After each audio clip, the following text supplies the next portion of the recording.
The wagon wheels groaned against the hardpan earth, a sound like a bone snapping slowly under weight. Clara Alden sat on the buckboard seat, her spine pressed against the unyielding wood, watching the New Mexico territory stretch out before them. It was a landscape of deceptive beauty. The mesas in the distance were painted in bands of violet and rusted iron, rising like altars to gods that had long since abandoned mercy. But here, on the valley floor, the reality was grit. The wind did not blow, it scoured. It carried a fine, alkaline dust that coated the back of her throat and turned the hem of her calico dress a permanent, ghostly gray. Reverend Thomas Alden pulled on the reins, bringing the exhausted mules to a halt near the edge of a dry riverbed. He wiped his forehead with a handkerchief that had ceased to be white 3 days ago. "We are here. Clara," he said, his voice thin in the vast silence. "The Lord has led us to water." Clara looked down at the riverbed. It was a scar of cracked mud, littered with smooth stones and tangled driftwood bleached white by the sun. There was no water, only the memory of it, and a few patches of stubborn, grayish dampness where the shade of a twisted cottonwood touched the bank. "It is dry." "Father," Clara said. Her voice was flat. She had learned, over the 3 months of travel from Ohio, that hope was a calorie she could not afford to burn. "It is merely resting," her father insisted, climbing down with a stiffness that betrayed his 50 years. "The seasons turn. The rains will come. This is the land Ephraim Crowell promised us. He called it a paradise for a man of faith." Clara looked at the shack that stood 50 yards away. It was a lean-to of rough-hewn pine and adobe, the roof sagging like a weary shoulder. Thornbrush clawed at the foundation. A hawk circled overhead, screaming once, a sharp sound that vanished instantly into the heat. This was no paradise. It was a place where things came to dry out and die. But her father was already on his knees, hands clasped, thanking Providence. Clara remained on the seat, her eyes scanning the horizon. She felt a prickle on the back of her neck, the sensation of being watched by the land itself. She did not pray. She reached under the seat and checked the position of the heavy iron skillet, the only weapon she knew how to wield. In the weeks that followed, the brutal truth of their existence began to peel away the Reverend's optimism like sunburned skin. The soil was hostile, rejecting the seeds with a stony indifference, but the land was not the heaviest burden. The burden was the shadow of Ephraim Crowell. Crowell was a rancher who owned the valley not by deed, but by the weight of his cattle and the number of men who rode for him. He was a man of heavy silence and sudden, jovial noise, built like a wall of granite. He had advanced Clara's father the money for the wagon, the supplies, and the journey, a sum that seemed abstract in Ohio but terrifyingly concrete here in the dust. Every Tuesday, they drove the wagon 3 hours to the trading post at 7 Creeks to buy what the earth refused to yield. The post was the heart of the territory, a dark, timbered building smelling of cured tobacco, sweat, and raw whiskey. It was here that Clara learned the language of the frontier. It was not a language of words, but of glances. She stood by the sacks of flour, making herself small. While the men leaned against the counter, they spoke of the Apache with a casual, terrifying hatred. They called them wolves, snakes, vermin. They told stories of raids that grew bloodier with every retelling, laughing when someone suggested that the only good Indian was one swinging from a rope. Clara saw the way the other women looked at her. The few that were there, they were hard women, skin like leather, eyes suspicious of her clean hands and her father's collar. They knew the Aldens were in debt. They knew they were soft. It was on a blistering afternoon in late August that Clara first saw him. The trading post fell silent as the door swung open. A heavy silence, thick with resentment. 2 ewes, cavalry soldiers, walked in, dusty and loud, demanding whiskey. Trailing behind them, moving with a silence that made the floorboards seem to hold their breath, was an Apache. He stopped just inside the door. He wore a mixture of worlds, high moccasins that reached his knees, canvas trousers, and a faded calico shirt. A red headband held back black hair that fell to his shoulders. He did not look at the men who stared at him with hands hovering near pistol grips. He looked at nothing, his dark eyes fixed on a point in the middle distance. "That is the scout," a woman whispered near Clara, pulling her shawl tighter. "Taza works for the soldiers." "Traitor is what he is," another woman hissed. "Selling his own kind to the bluecoats, and a murderer like the rest of them." Clara could not look away. The man, Taza, stood with a stillness she had never seen in a human being. It was not the stillness of rest. It was the stillness of a coiled spring. His face was a mask of discipline, sharp-boned and copper-skinned, revealing absolutely nothing of what he felt. The soldiers treated him like a pack mule, barking an order for him to wait outside. He turned to go, and, for 1 second, his eyes swept across the room. They landed on Clara. There was no lust in them, no curiosity, only a cold recognition of her presence, as if he were cataloging her as part of the environment. Sack of flour, barrel of nails, white woman in a gray dress. Then he was gone, slipping out into the blinding light. Clara let out a breath she didn't realize she had been holding. That evening, Ephraim Crowell rode out to their shack. He did not come alone. 2 of his riders waited by the dry riverbed, smoking cigarettes, their rifles resting easily across their saddles. Crowell sat at their small pine table, filling the room with his bulk. He drank the coffee Clara poured, his eyes following her hands. "Reverend," Crowell said, his voice rumbling in his chest, "we have a problem of arithmetic." Clara stood by the stove, her hands gripping her apron. Her father sat opposite Crowell, looking shrunken. "The crops have been slow." "Ephraim," her father stammered. The rain is God's business," Crowell interrupted pleasantly. "The debt is mine. You owe me $400, Thomas, plus interest. And looking at this patch of dirt, I do not see $400. "I need time," her father pleaded. "Time is money," Crowell said. He set his cup down. "However, I am a man who values community. I have a solution." Clara felt the air leave the room. The territory is dangerous. Crowell continued, turning his gaze fully onto Clara. "A man of God and his daughter. Out here alone? It keeps me awake at night. There are Apache bands moving out of the Black Range. Victorio is restless. You need protection. You need a connection to the land that goes deeper than a deed." "What are you proposing?" her father asked. "Marriage," Crowell said. "For Clara." Clara dropped the dish rag. It slapped wetly against the floor. "Marriage?" her father asked, blinking. "To whom?" "To a man I have selected," Crowell said, leaning back. "A man who can keep you safe. A man who needs a place in this world just as much as you do. You give the girl to him, and I will defer the debt for 2 years. I will consider the family secured." "Who is he?" Clara asked. Her voice was trembling, but she forced the words out. Crowell smiled, but the smile did not reach his eyes. "A capable man. My dear, a man who knows these hills better than the coyotes." He did not say the name. After Crowell left, the argument lasted until dawn. Her father paced the small floor, wringing his hands, framing the horror as a test of faith. "It is a sacrifice." "Clara," he said, his eyes wet with tears that made Clara sick to her stomach. "Like Jephthah's daughter, we are unprotected. If Crowell turns us out, we starve. Or worse, this man. Crowell says he is strong. He says it is the only way to ensure our safety from the savages." "It is selling me," Clara said, sitting at the table, staring at the grain of the wood. "You are selling me to pay for your bad decisions. It is redemption," her father shouted, then lowered his voice, looking at the door as if God were eavesdropping. "It is our duty to survive." Clara looked at him and saw the truth. He was terrified. He was a soft man in a hard world, and he would feed her to the wolves to buy another day of life. The realization broke something in her chest, snapping the tether of childhood adoration. She was alone. 2 days later, the hysteria broke. A rider came galloping into the trading post while Clara and her father were collecting mail. The horse was lathered, its sides heaving. "Dead!" the man screamed.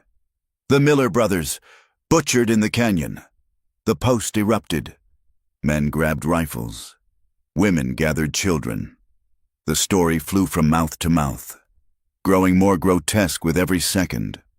They had been scalped. They had been burned. It was the Apache.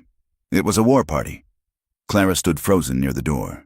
She saw Crowell in the center of the room, his face grave, commanding the men to form a militia, but as he turned, she caught a glimpse of his expression. It was satisfied. He walked straight to Reverend Alden. "You see, Thomas," Crowell said, his voice carrying over the panic, "the violence is here. The time for waiting is over. The wedding happens tomorrow, or I cannot guarantee the safety of this post, let alone your shack." "Who is he?" Clara demanded, stepping between her father and the rancher. "If I am to be the price of your safety, tell me the name." Crowell looked down at her, a flicker of amusement in his eyes. "Taza," he said. The room seemed to tilt. "The scout? The Apache?" "He is civilized," Crowell said with a shrug. "He speaks English. He works for the army, and having him in the family, well, it sends a message to his kin, doesn't it? It buys us insurance, and it buys him a reason to stay loyal." A silence rippled through the people nearby, a white woman and an Indian. It was unheard of. It was an abomination. But Crowell's gaze dared anyone to object. He was orchestrating a masterstroke, binding the best tracker in the territory to his control, using a white woman as the chain. Clara felt the blood drain from her face. She remembered the cold, black eyes of the man in the doorway. She remembered the way the soldiers spoke to him. She was to be given to a man who was hated by everyone in the room, a man who lived between worlds, belonging to neither. She looked at her father. He looked away. "I will be ready," Clara whispered. Because she had no choice. Because the alternative was her father's ruin and her own abandonment in a land that ate the weak. 10 miles away, in a canvas tent at the edge of the military encampment, Taza stood before Lieutenant Groton. The lieutenant was polishing his spectacles. "I do not like it either." "Taza," he said, "it is messy. But Crowell has influence in Santa Fe. He says the settlers are on the verge of a riot after the Miller killings. He says a union between you and a settler family will calm the waters, show integration. I do not want a wife." Taza said. His voice was low, rasping like gravel. "It is not about what you want." The lieutenant sighed, holding the spectacles up to the light. "It is about the rations for the Warm Springs band. Your uncle's people are starving. Taza, the beef delivery is late again. Crowell controls the beef contracts." Taza went still. His hand rested on the hilt of the knife at his belt, a reflex he checked instantly. "He says if you agree to this arrangement, the beef will be delivered on Friday, full weight. If you refuse, well, Crowell can be difficult, and I cannot protect your kin if the locals decide to hunt them down in retaliation for the Millers." Taza looked through the open flap of the tent. He saw the heat shimmering off the parade ground. He saw the way the soldiers looked at him, necessary, but despised. He thought of his uncle's face, gaunt with hunger. "I will do it," Taza said. The wedding took place at the Alden homestead at noon, under a sun that hammered the earth flat. It was stripped of all joy. There were no flowers, only the dry rattle of sagebrush in the wind. A dozen settlers stood in a semicircle, their arms crossed, eyes full of judgment and morbid curiosity. They looked at Clara as if she were already dead, or worse, tainted. Clara wore her mother's dress, taken in at the waist, the lace yellowed with age. She stood in the dust, her hands shaking so badly she had to clasp them together to keep from dropping the Bible she held. Taza stood 3 feet away from her. He had washed, his hair damp and slicked back. He wore a clean white shirt that seemed too bright against his dark skin, and a stiff black coat that restricted his movement. He did not look at her. He stared straight ahead at the shimmering horizon, his face a mask of stone, the justice of the peace. A man Crowell had brought from town, hurried through the words. He did not ask for objections. He did not offer a sermon on love. "Do you, Clara Alden, take this man?" Clara looked at Taza. Up close, he smelled of sage smoke and lye soap. There was a scar running from his jaw down his neck, vanishing into the collar.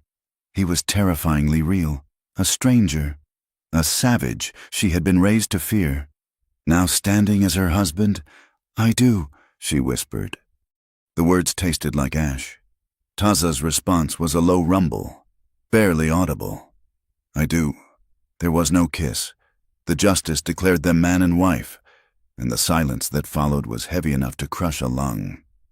Ephraim Crowell stepped forward, clapping Taza on the shoulder with a force that was meant to dominate. "Done," Crowell said. "You have your land. Taza, the strip near the canyon spring, take her there. Keep the peace." Crowell's eyes met Clara's. There was a warning in them. "You are the payment. Be good currency." Her father hugged her briefly, his body trembling. He smelled of fear. "God go with you, Clara," he mumbled, then pulled away quickly, unable to meet her gaze. Clara climbed onto the buckboard of the small wagon Crowell had provided. Taza took the reins. He did not help her up. He snapped the reins, and the mules lurched forward. They drove away from the only home she had known in this territory, leaving the settlers staring after them, a cloud of dust rising to obscure the view. They rode in silence for 2 hours. The terrain grew rougher, the flat scrub giving way to rising rock formations and deep, shadowed arroyos. Taza did not speak. He did not look at her. He drove with an efficiency that was almost mechanical. Clara sat with her hands in her lap, her knuckles white. Her mind was a chaotic storm of the stories she had heard, stories of captivity, of brutality. Every time the wagon jolted, her heart hammered against her ribs. They arrived at the canyon spring as the sun began to bleed into the western mountains. The dwelling was small, an adobe structure built into the side of the cliff, protected by an overhang. It was old, likely built by the ancient ones or earlier settlers, and patched with fresh mud and timber. Taza stopped the wagon. "Get down," he said. It was the first time he had spoken to her directly since the ceremony. His English was clear, accented but precise. Clara climbed down, her legs unsteady. She waited. Taza unhitched the mules, leading them to a small corral near the spring. He moved with a fluidity that fascinated and terrified her. He was efficient. He ignored her completely until the animals were cared for. Then he turned and walked to the door of the adobe. He opened it and waited. Clara walked past him, the hem of her wedding dress dragging in the dirt. She stepped into the dark interior. It was cool inside, smelling of earth and dried herbs. There was a fireplace, a small table, and in the corner, a bed frame roped with rawhide, covered with blankets. One bed. Night fell quickly in the canyon. Taza lit a kerosene lamp, the yellow light throwing long, dancing shadows against the mud walls. He took off his coat and hung it on a peg. He turned to look at her. Clara stood by the table, shivering though it was not cold. The terror she had been holding back all day began to curdle into a strange, desperate panic. She was married. This was her husband. She knew what happened between husbands and wives. She had heard the whispers, the crude jokes. She looked at him. He was watching her with that same unreadable expression. He was waiting. Clara's mind raced. If she fought, he would kill her. If she ran, the desert would kill her. Crowell had said he would protect them. This was the bargain. She had to fulfill her part. Her hands moved to the buttons of her bodice. Her fingers were clumsy, slipping on the small pearl discs. She undid the top button, then the second. She pushed the dress off her shoulders, letting it fall to her waist, revealing the white cotton shift underneath. She kept her eyes squeezed shut, waiting for the violence, waiting to be taken. She heard his footsteps, the crunch of boots on the dirt floor. She flinched. He stopped in front of her.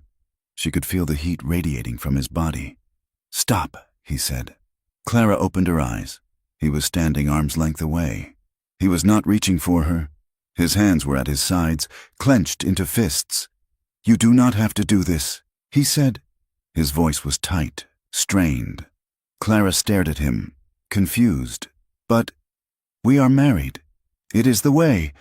She was trembling violently now. The adrenaline was mixing with a strange, confusing heat, a desire born of sheer survival instinct, a desperate need to get it over with, to bind him to her so he wouldn't cast her out. She took a step toward him.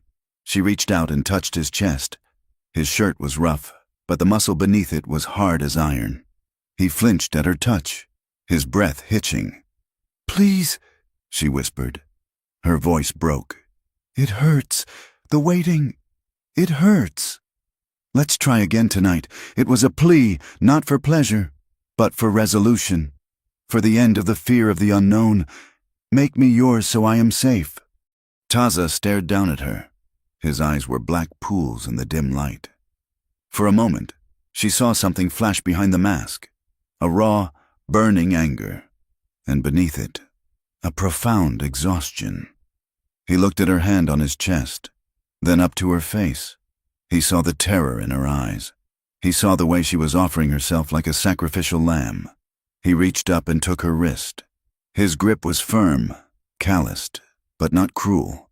He pulled her hand away from his chest. "No," he said. He stepped back, putting distance between them. The rejection hit Clara like a physical blow. She felt a flush of shame burn up her neck.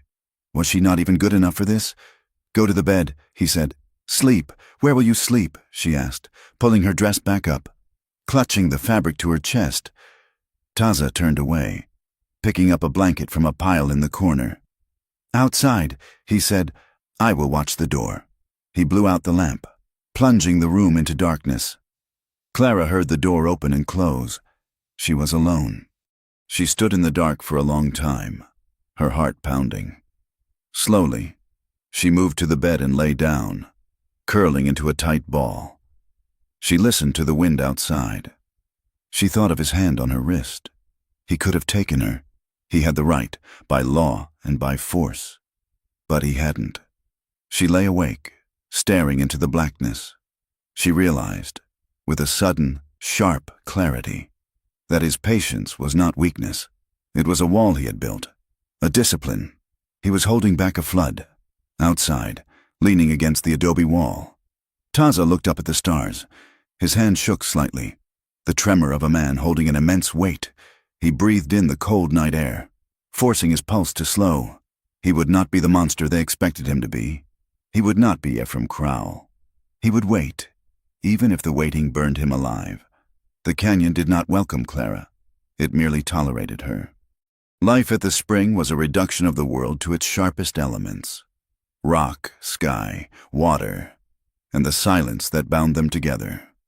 The cabin, tucked under the brow of the sandstone cliff, was cool in the mornings and baking hot by mid-afternoon. It was a stark existence, stripped of the hymns and needlepoint that had defined her days in Ohio, and even of the anxious, performative domesticity of her father's house. Here, survival was the only religion. Clara learned quickly that the desert had a rhythm, and to ignore it was to die. Taza did not teach her with lectures. He taught by doing, expecting her to watch and replicate. When he hauled water from the spring, he showed her how to cover the bucket with a wet cloth to keep the evaporation low. When he gathered wood, he showed her which scrub burned slow and hot and which flared up and vanished in seconds. She learned to read the ground. The soil here was jealous. It fought the roots of the small garden she tried to coax into life. She spent hours on her knees, her hands stained red with clay, pulling weeds that were more thorn than leaf. She learned that the sudden silence of the cicadas meant something was moving in the brush: a coyote, a snake, or a man. She learned that the yucca root could be pounded into soap, and that the datura flower, with its beautiful white trumpet, was a poison that could stop a heart. But the most difficult terrain to navigate was the man she lived with. Taza was a ghost in his own house. He moved with a quiet economy, never wasting a step or a word. In the mornings, he was gone before the sun cleared the canyon rim, riding out to guide the patrols from the fort. In the evenings, he returned, smelling of horse sweat and dust, his face a mask of fatigue. He slept outside, on a bedroll near the corral, claiming the night air was better. But Clara knew it was avoidance. She also knew he did not sleep well. Through the thin walls of the cabin, She sometimes heard him in the deep hours of the night.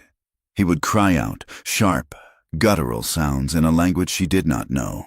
And then there would be the sound of him pacing, boots crunching on the gravel, checking the skyline. He checks the ridge lines, Clara thought one evening, watching him from the darkened window. He looks for enemies that aren't there, or perhaps they were there. The pressure on him was a physical weight. Clara saw it when he returned from the fort. The soldiers demanded more of him, longer patrols, deeper into the Badlands, treating him like a hunting dog that needed to be worked hard to earn its keep. When they went to the trading post for supplies, the dynamic was even worse. The isolation was absolute. On the second Tuesday of September, Clara walked into the post alone while Taza tended the horses. Two women she recognized from her father's congregation were examining bolts of calico. "Good morning, Mrs. Gable," Clara said, forcing a smile. The woman turned. Her eyes raked over Clara's faded dress and her sun-darkened face. She did not smile back. She turned to her companion. "It is a shame." "Mrs." Gable said loudly. "Some fruit spoils so quickly when it is left out in the sun. Stolen goods are never worth buying back," the other woman replied. They moved away, leaving Clara standing in the aisle, the air in her lungs turning to glass. She was not just a pariah. She was a cautionary tale to the settlers. She was spoiled meat, tainted by her proximity to an Apache. To the soldiers, she was a curiosity. To the Apache kin she had seen only from a distance, watching from the ridges. She was an intruder. Clara walked out of the post, her head high, but her hands trembling. When she climbed onto the wagon, Taza looked at her.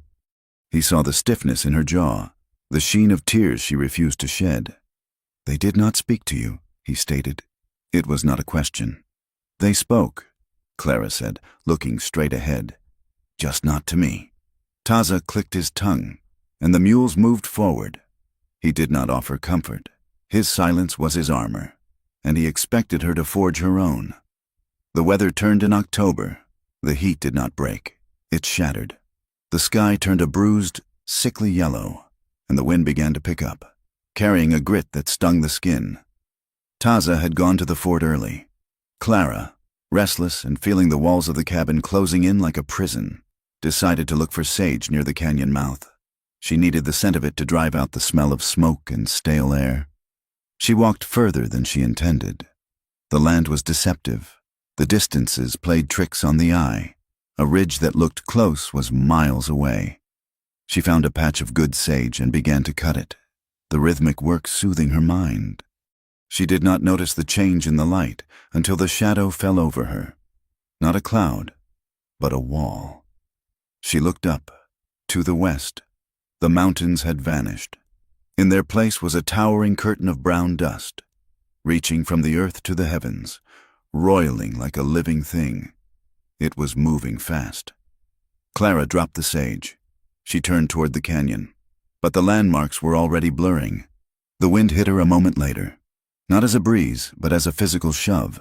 It screamed, a high-pitched shriek that drowned out her own gasp. She ran, but the world had dissolved. The dust was everywhere, in her eyes, her nose, her mouth.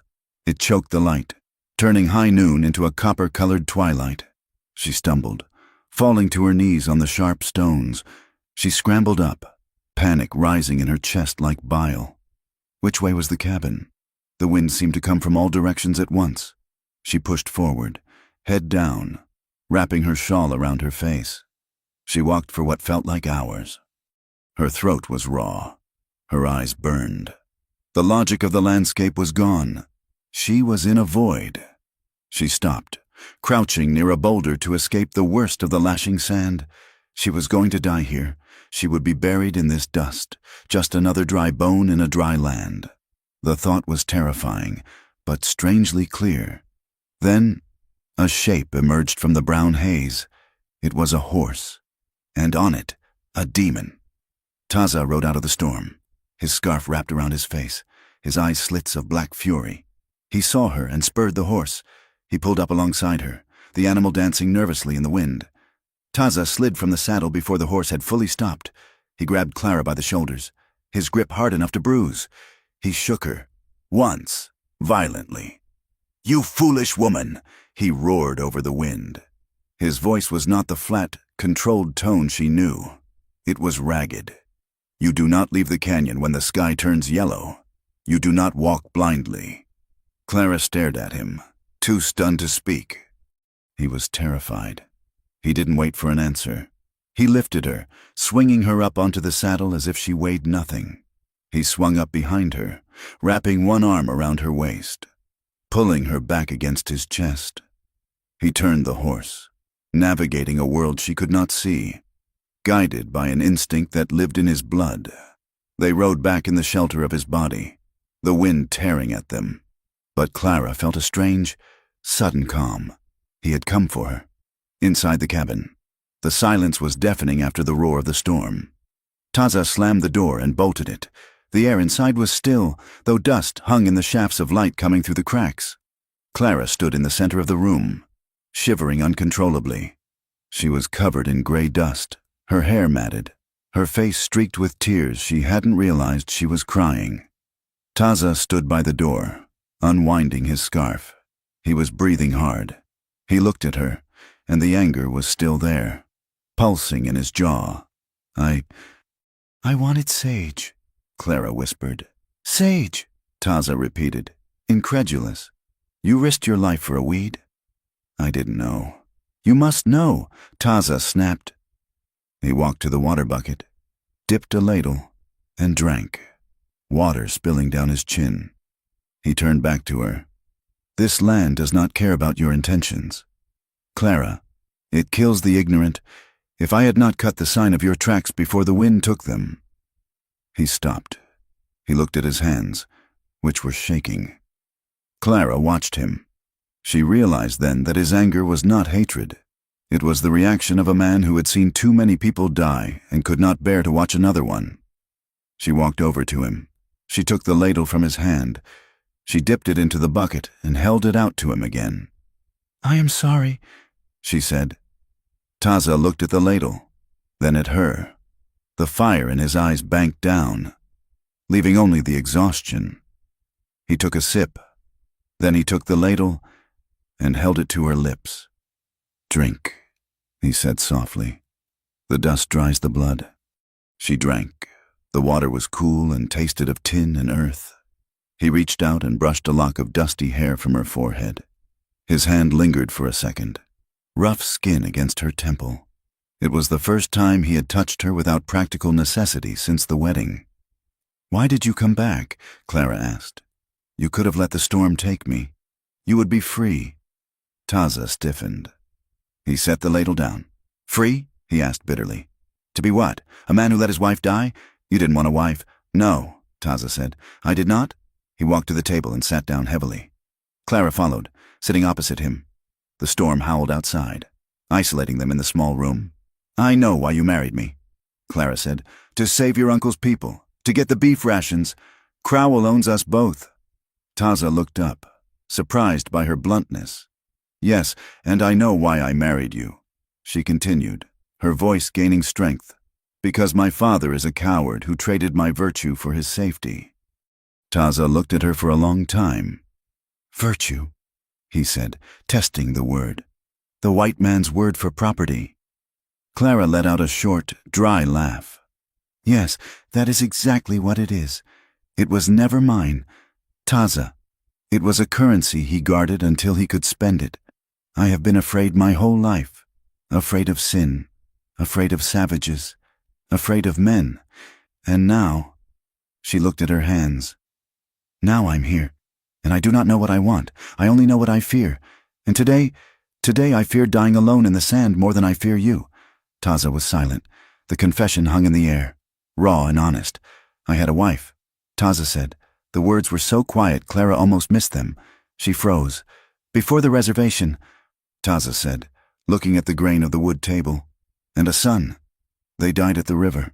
The soldiers came at dawn. I was hunting. When I came back..." He did not finish the sentence. He didn't have to. Clara saw the horror in the set of his mouth. "I became a scout afterwards," he said. Not because I love the bluecoats, but because I saw that war would destroy us all. If I guide them, I can steer them away from the families. I can talk to the chiefs. I can save who is left. He looked at Clara. My patience, as you call it. It is not gentle. It is a discipline. I have watched men shoot down women and children, and I have stood silent. Because if I killed that one soldier, the army would wipe out my entire clan. I swallow the fire every day so that others do not burn. Clara felt a tear slide down her dusty cheek. She reached across the table and covered his hand with hers. He did not pull away. His skin was warm. You are not a monster. Taza, she whispered, you are the only man I have met out here who is real. The storm raged for another hour, but the cabin felt different. The air was charged, not with fear, but with a sudden, intense awareness. Night fell. The wind died down to a low moan. Taza lit the lamp. He looked at Clara. She was still covered in dust, her eyes bright in her dirty face. He looked at her not as a burden or a political pawn, but as a woman who had walked into the desert and survived. Clara stood up. She felt the shift in him. It was a steadiness, a gravity that pulled at her. She walked to the wash basin and poured water into the bowl. She began to wash her face, the cool water stripping away the grit. She dried herself and looked at him. He was watching her. There was a heat in his gaze now, a slow burn that made her breath catch. It was not the predatory look of the men at the post. It was a question. Clara walked to the bed. She sat on the edge. She looked at Taza. The bed is big enough, she said. Her voice was steady. Taza stood up. He walked toward her, stopping a few feet away. You are sure? He asked. Clara nodded. I am tired of being afraid, Taza, and I am tired of being alone. He stepped closer. He reached out and touched her face, his thumb tracing the line of her jaw. It was a tentative gesture, asking permission. Clara leaned into his touch. She closed her eyes. Taza blew out the lamp. In the darkness, the intimacy was a negotiation. It was not the hurried, brutal act she had been warned about. It was slow. It was Taza's hands, rough and careful, learning the shape of her. It was Clara, trembling not with terror but with a sudden, overwhelming vulnerability. Guiding him. May I? He whispered, his voice rough against her ear. Yes, she breathed. It was a clumsy, honest colliding of two lonely people. There were pauses, hesitations where he stopped, waiting for her to relax, waiting for her to pull him closer. He did not conquer her. He met her, and when the act was done, when they lay tangled in the blankets, the silence that followed was not empty. It was full of the sound of their breathing, a shared rhythm in the dark. For the next few weeks, the landscape seemed to change. The mesas looked less like prison walls and more like a fortress. The cold nights were no longer a trial, but a reason to be close. They built a routine. Taza would cut wood, and Clara would stack it. She would cook, and he would eat with a visible appreciation that made her flush with pride. They spoke more. Small things. The horse favors the left leg. The beans need more water. The sky promises frost. It was a language of survival, but beneath it ran a current of new affection. Clara found herself watching him when he worked, admiring the line of his back, the competence of his hands. Taza would catch her looking, and the corner of his mouth would lift, a ghost of a smile that he saved only for her. He began to sleep inside every night. He was still vigilant, the knife always within reach, but the nightmares seemed to recede, held at bay by the warmth of her body against his. But the world outside the canyon did not rest. November brought a bitter chill and a visit from the devil. Clara was scrubbing clothes in the tin tub outside the cabin when she heard the horses. She stood up, wiping her soapy hands on her apron. Taza was by the corral, shoeing the mule. He froze, hammer in hand, his eyes fixing on the trail. 4 riders emerged from the scrub. They wore dusters and wide-brimmed hats. They were Crowell's men. The leader was a man named Skinner, a thin, weasel-faced individual with a wad of tobacco permanently tucked in his cheek. They rode right up to the cabin, ignoring the fence line. Skinner looked down at Clara, a leering grin spreading across his face. Well now, he drawled. Look at this. Domestic bliss. What do you want? Taza asked. He had not moved from the corral, but his body was coiled. Just inspecting the property, Skinner said, spitting a stream of brown juice onto Clara's clean laundry. Mr. Crowell likes to keep an eye on his investments. Make sure the livestock is healthy. He looked at Clara, his eyes dropping to her chest. You look healthy enough, darlin'. Filling out nicely. Clara felt a surge of nausea. She stepped back. Taza dropped the hammer. It hit the ground with a heavy thud. Leave her be. Skinner. Skinner laughed. Or what? Taza, you gonna pull a knife on a white man? You know what the law says about that. You touch a hair on my head, and they'll hang you from the nearest cottonwood. And then, who's gonna watch the little lady? The other men chuckled. One of them, a heavy-set man on a roan horse, leaned forward. Must be hard work, Skinner said to Taza. Taming a white woman, or maybe she's taming you. Maybe you're turning into a house cat. Taza. Taza stood perfectly still. His face was a mask, but Clara saw his hands. They were clenched so tight the knuckles were white. He was vibrating with the need for violence. He could kill these men. Clara knew it. He could pull that knife and end Skinner before the man could draw his pistol. But he didn't. Because if he did, he died. And if he died, Clara was left to them, and his uncle's people starved. Skinner saw the hesitation. He took it for weakness. That's what I thought, Skinner sneered. Good dog. He turned his horse, deliberately kicking dirt onto the drying clothes. Tell Crowell we'll be by for the payment next month, Skinner called out. And Mrs.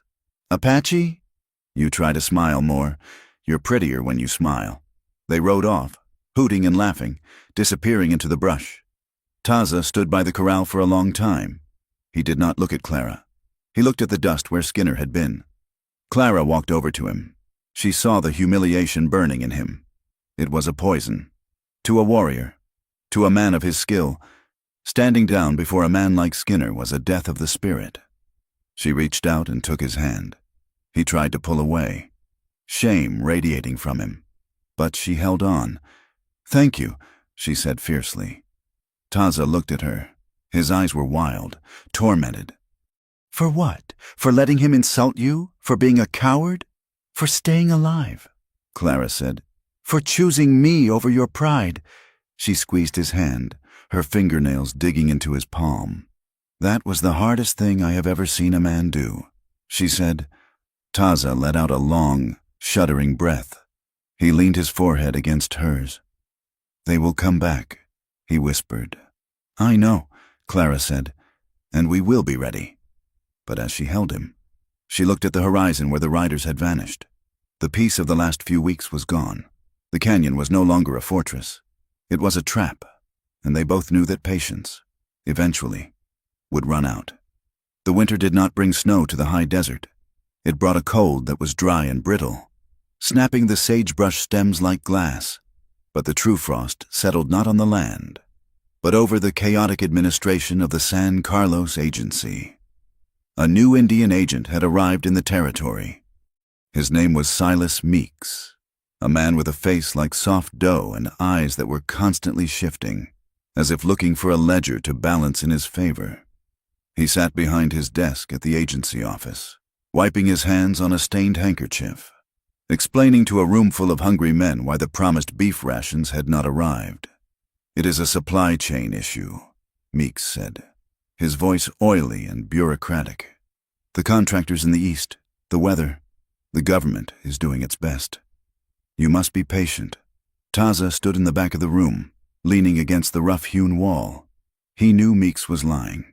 He had seen the cattle herds moving north 2 nights ago, driven by men who rode for Ephraim Crowell.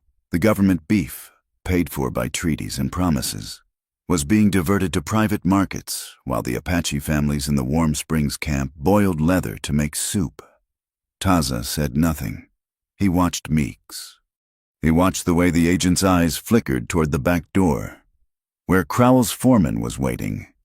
It was a game of starvation, a slow tightening of the noose designed to provoke a reaction. Clara felt the tightening in a different way. She stood at the counter of the trading post, her basket empty. The shelves were bare. or priced so high that the coins in her pocket were useless. But the scarcity of flour was not the hardest thing to bear. It was the voices. The trading post was crowded. Women from the settlement gathered near the fabric bolts. Their backs turned to Clara, but their voices pitched perfectly to Carrie. "It is a judgment," one woman said. Her name was Mrs. Gable, the wife of the blacksmith. "You cannot mix blood and expect the Lord to bless the harvest." "She chose her bed," another woman replied. "A sharp-faced matron in a bonnet. Now she wonders why it is cold. They say she has gone native, living in the dirt."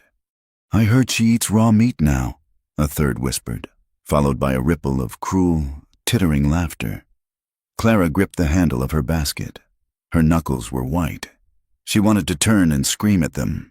She wanted to tell them that Taza washed his hands more often than their husbands did, that he spoke 3 languages while they barely mastered 1, that he treated her with a terrified, careful reverence they would never understand, but she said nothing. She had learned that words were fuel to their fire. She purchased a small bag of salt, the only thing she could afford, and walked out. As she passed Mrs. Gable, the woman pulled her skirts back, as if Clara were carrying a contagion. "You deserve whatever happens." "Girl, Mrs." Gable hissed, her eyes hard and bright with the sanctioned cruelty of the righteous. "You brought this darkness on yourself." Clara walked out into the blinding sunlight, her heart hammering against her ribs like a trapped bird. It was not the hatred of the men that frightened her. Men used fists and guns, threats that were visible. This was a communal venom, a social death that erased her humanity long before any bullet could strike. She climbed onto the wagon where Taza waited. He looked at her face, reading the tension in the set of her jaw. They were talking. He said, "Drive." Clara said, "Please, just drive." The crisis broke 3 days later. Lieutenant Groton rode out to their cabin at dawn. He looked tired, his uniform dusty, his face drawn. He did not dismount. "I have orders." "Taza," Groton said, his horse shifting uneasily. Taza stepped out of the cabin, wiping his hands on a rag. He had been cleaning his rifle. "What orders?" "Colonel Shafter wants a patrol to sweep the Dragoon Mountains. There are reports of a raiding party operating out of the Box Canyon. You are to guide us." Taza went still. "There is no raiding party in Box Canyon. Lieutenant, that is where my cousin's family is wintering. There are old men, women, and children. They are starving because Meeks has stolen their rations. They are not raiding. They are dying." Groton looked away, staring at the horizon. "The reports are signed by Agent Meeks. He claims he has evidence of stolen livestock found near there. I have to go, Taza, and I need you to track, if I take you there," Taza said, his voice low and dangerous. "And your soldiers get nervous. It will be a massacre. If you do not take us," Groton said, turning his gaze back to Taza, "the colonel will send the volunteers, Crowell's men, and they won't bring handcuffs. Taza, they will bring torches. If you come, you can interpret. You can keep it calm. You can save them." Taza looked at the ground. It was a trap. A perfect, impossible trap. "We ride in 1 hour," Groton said. He turned his horse and galloped back toward the fort. Clara had been standing in the doorway. She stepped out into the morning light. She saw the look on Taza's face, a look of trapped desperation she had not seen since the wedding. "You cannot go," she said. Taza turned to her. His eyes were wild. "If I do not go, they die. If you go, you betray them," Clara shouted. Her fear for him exploded into anger. "You lead the wolves to the sheep, Taza, and when the shooting starts, when a soldier panics, you will be caught in the middle. They will kill you, or your kin will kill you for bringing the bluecoats to their door. I have no choice," Taza roared back. The sound echoed off the canyon walls, startling the mules. He paced back and forth, his hands clenching and unclenching. "Meeks is doing this," he said, his voice trembling with rage. "He cuts the rations to make them hungry. He invents a raid to give the army an excuse to clear the land. He wants the water rights in that canyon. Then let us leave," Clara pleaded. She ran to him, grabbing his arm. "Taza, look at me. Let us pack the wagon. We can go to Mexico." "We can go anywhere. And leave them?" Taza asked. He looked down at her, his eyes searching hers. "Leave my mother's sister? Leave the children? He pulled his arm away gently. I have to go. Clara, then I'm coming with you, she said. No, I am not asking. Taza. Clara's voice was steady now, the shout replaced by a cold resolve. If you are going to walk into a slaughter, I will not sit here and wait for a widow's veil. I am coming. I have medicine. I have bandages. If they are starving, I can help. You will be in danger. I am already in danger, she said. Every time I walk into town, I am in danger. At least this danger has a purpose. Taza stared at her. He saw the stubborn set of her chin, the same stubbornness that had made her walk into the dust storm. He nodded once, sharp and quick. Get the blankets, he said. The journey to the Dragoon Mountains took 2 days. Taza rode ahead with the soldiers, while Clara drove the buckboard wagon at the rear of the column, loaded with what little supplies they had, sacks of cornmeal, strips of dried venison, and her box of herbal remedies. The camp was hidden in a fold of the granite cliffs, a place of stark, defensive beauty. When the soldiers arrived, the tension was immediate. The Apache men stood with rifles in their hands, outnumbered but ready to die. The women gathered the children behind them. Taza rode into the middle of the standoff. He spoke in his tongue, his voice carrying over the wind. He spoke fast, his hands moving, gesturing to the lieutenant, pointing to the empty cooking fires. Clara watched from the wagon. She saw the way the Apache kin looked at him. There was no warmth. There was suspicion. They saw the army coat he wore. They saw the soldiers behind him. They called him compromised. Finally, the rifles were lowered, though not put away. The search began. The soldiers tore through the wiki-ups, looking for the stolen livestock Meeks had reported. They found nothing. No cattle, no branded horses, only gaunt dogs and children with bellies distended from hunger. Clara climbed down from the wagon. She carried a sack of cornmeal. She walked toward a group of women near a fire pit. They went silent as she approached. Their eyes were hard, assessing the white woman in the calico dress. They looked at her hands, soft compared to theirs. They looked at her boots. Clara felt the weight of their judgment. It was different from the women at the post. This was not cruelty born of arrogance. It was hostility born of grief.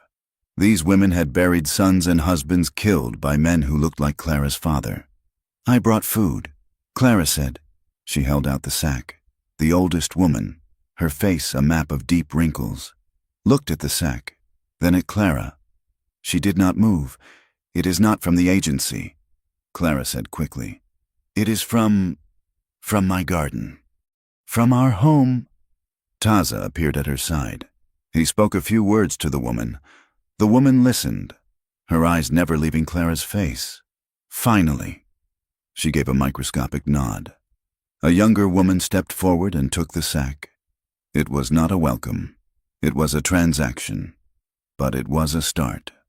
For the next 3 hours, while the soldiers finished their fruitless search, Clara worked. She did not preach. She did not try to offer comfort in English. She saw a child with an infected cut on his leg and knelt down. She cleaned the wound with boiled water and applied a poultice of mallow and honey she had prepared. The mother watched like a hawk, ready to strike if Clara hurt the boy. But when Clara finished and wrapped the leg in clean cloth, the mother's shoulders relaxed a fraction of an inch. By the time the lieutenant ordered the withdrawal, the sun was setting. The evidence was non-existent. Groton looked ashamed. I am sorry, Taza, Groton muttered. It was a wild goose chase, Meeks lied. Taza did not answer him. He was looking at his kin. He had bought them another day of life, but the trust was fractured. He walked back to the wagon where Clara was packing her box. You did good, he said quietly. Clara looked at her hands. They were dirty and trembling. They hate us. Taza, both sides hate us. Taza climbed onto the seat and took the reins. Yes, he said. That is why we only have each other. The winter dragged into a dry, punishing spring. The rains failed completely. The creek near their cabin, usually a reliable trickle, turned to dust. The garden Clara had fought so hard to cultivate withered, the green shoots turning brown and paper thin. Survival became a math problem. How many beans for dinner? How much water for the mules? How long until the flour ran out? Clara's body began to change. The softness of her youth evaporated, replaced by the hard, wiry strength of the frontier. Her cheekbones became prominent, her hands calloused. She was constantly hungry, a dull ache that lived in the pit of her stomach. The hunger made tempers raw. In the small cabin, the air was often thick with unspoken frustration. One evening, Taza knocked a cup of coffee off the table, a precious waste of liquid. He swore, a sharp explosion of sound. Clara flinched. "You are careless," she snapped, the hunger speaking for her. "Careless?" Taza spun on her. "I walked 10 miles today to find a spring that wasn't poisoned with alkali. I am keeping us alive. And I am starving," Clara shouted back. She grabbed the empty flour sack and threw it on the table. "Look, it is empty. Taza, your patience does not fill it." They stared at each other, chest heaving. Then the anger broke, leaving only fear.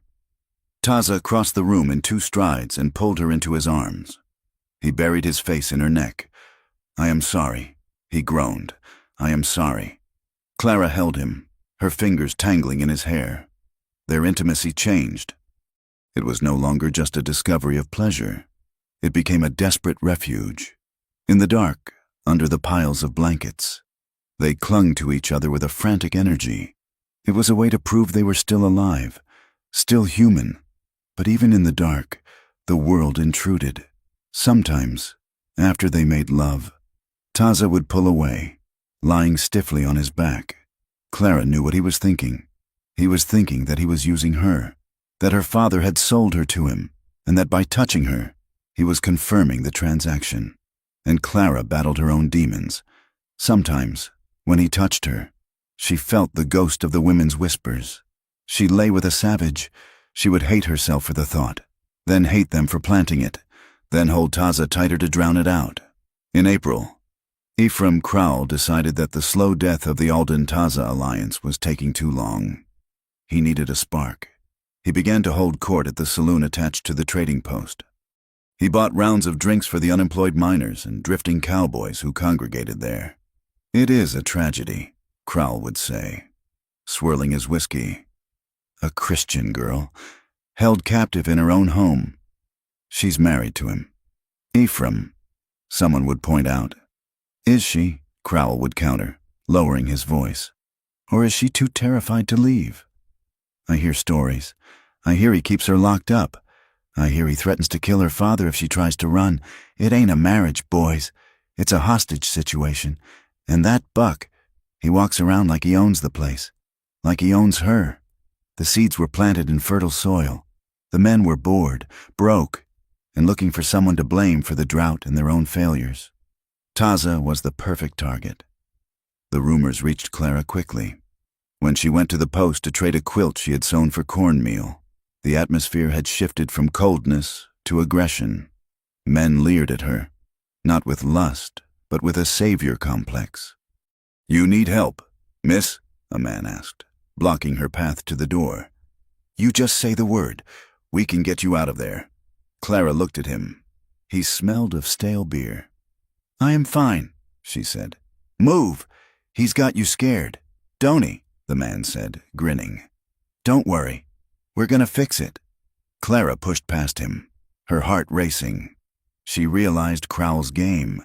He was trying to provoke a rescue that would end in Taza's murder. She walked to the center of the room. She turned to face them. The room went quiet. "Listen to me," she said. Her voice shook, but she forced it to be loud. "I am not a hostage. I am his wife. Ephraim Crowell arranged the marriage to cover his own debts. If you want to be angry at someone, be angry at the man who sells women to settle his accounts." She pointed a finger at the man who had stopped her. "Taza treats me with more honor than any man in this room has ever shown. If you come to our land, you are not coming to rescue me. You are coming to murder an innocent man. And I will not let it happen." She turned and walked out. The silence she left behind was stunned, but it was not convinced. Crowell, sitting in the corner, merely smiled. She had just confirmed she was brainwashed. The violence came 2 nights later. It was not a direct attack on the cabin. Crowell was too smart for that. He wanted the law on his side. Instead, a group of vigilantes found a small supply cache that Taza's uncle had hidden in a cave near the foothills. Dried meat, winter blankets, seeds for the spring. They burned it. From the cabin, Clara and Taza saw the smoke rising against the twilight sky. It was a black pillar of ruin. Taza grabbed his rifle. "Stay here," he ordered. "Taza." "No," Clara cried. "I have to see," he said. "If they are hunting my kin." He rode out. Clara waited. She sat in the dark with a shotgun across her lap, watching the road. The hours stretched like torture. She imagined him dead in a ditch. She imagined him arrested. He returned well past midnight. He burst through the door, bringing the smell of smoke and copper with him. He was breathing hard. His shirt was soaked in blood. Clara dropped the shotgun and ran to him. "Taza, you're hurt." She tried to examine him, her hands searching for the wound. "It is not mine." Taza gasped. He pushed her hands away, staggering toward the water basin. "It is not my blood." He began to scrub his hands, the water turning pink. He was shaking violently. "Who?" Clara asked, terrified. "Who is it? A boy?" Taza choked out. "One of the herders. He was trying to save the blankets. The vigilantes. They were shooting blindly into the smoke. I got there. I tried to pull him out." He stopped. He gripped the edge of the basin so hard the wood creaked. He died in my arms. Clara. He was 12 years old. And the men who shot him, they were laughing. They were drunk. They set fire to the food and shot a child, and they rode away laughing. Taza's knees gave way. He slid down the wall to the floor. The great stone mask he wore, the patience he had cultivated for years, finally shattered. He buried his face in his bloody hands and wept. It was a terrible, ragged sound. The sound of a man who had held the world up for too long and had finally been crushed by it. Clara fell to her knees beside him. She did not tell him it would be all right. It wasn't all right. She did not quote scripture. She wrapped her arms around him. She pulled his bloody head against her chest. She rocked him. "I see you," she whispered into his hair. "I see you. Taza, I am here." She held him while he shook apart. She realized then that love in the West was not about romance. It wasn't about sunsets or poetry. It was about witnessing. It was about looking at the horror with someone and saying, "I will not look away. I will not leave you in this dark." They stayed on the floor until the candles burned down. When the gray light of dawn touched the window, Taza stopped shaking. He pulled away from her. His face was ravaged, his eyes red. But the hysteria was gone. In its place was something cold and hard as iron. He stood up. He walked to the corner where he kept his tracking gear. "They will blame the Apache for the fire," he said. His voice was flat. "Meeks will write a report saying the boy was a raider. Crowell will say it was self-defense." "Yes," Clara said, standing up. "That is what they will do." Taza turned to her. "I cannot survive this by being patient. Clara, if I do nothing, they will kill us all, one by one." "Then we do something," Clara said. She walked to the table. "We stop playing by their rules. We don't fight them with guns. Taza, we fight them with their own paper." Taza looked at her. "What do you mean?" "Meeks is a bureaucrat," Clara said. "He keeps records. If he is stealing the beef, he has a ledger. If he is forging reports, he has drafts. He is arrogant. He thinks no one checks." "You want to steal the agent's books?" Taza asked. "I want to take them to the territorial judge in Massilia." Clara said, "Judge Harlan. My father spoke of him once. He hates Crowell. He hates corruption. If we bring him proof, absolute proof, it is a suicide mission." Taza said, "To break into the agency? To travel 200 miles through open country with Crowell's men hunting us? We are dead anyway if we stay here." Clara said, "They burned the food. Taza, they shot a child. Next time it will be the cabin. Next time it will be you." She walked over to him and took his hand. The dried blood was still on his skin. "I choose the road," she said. "I choose the fight." Taza looked at her. He saw the transformation complete. The preacher's daughter was gone. The settler's wife was gone. Standing before him was a partner. "We go tonight," Taza said. "We go tonight." Clara agreed. She turned to pack the remaining food. Taza began to clean his rifle. The silence in the cabin was no longer oppressive. It was the silence of a held breath before the plunge. The patience was over. The reckoning had begun. The moonlight turned the Badlands into a graveyard of silver bones. They moved by night, Taza leading the mules through the labyrinth of the Black Range, avoiding the main trails where the dust would betray them. It was a brutal country of vertical rock and scree that slid underfoot like ball bearings.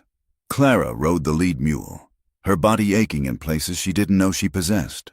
The cold was a physical weight. At this altitude, the desert didn't just drop in temperature. It became hostile.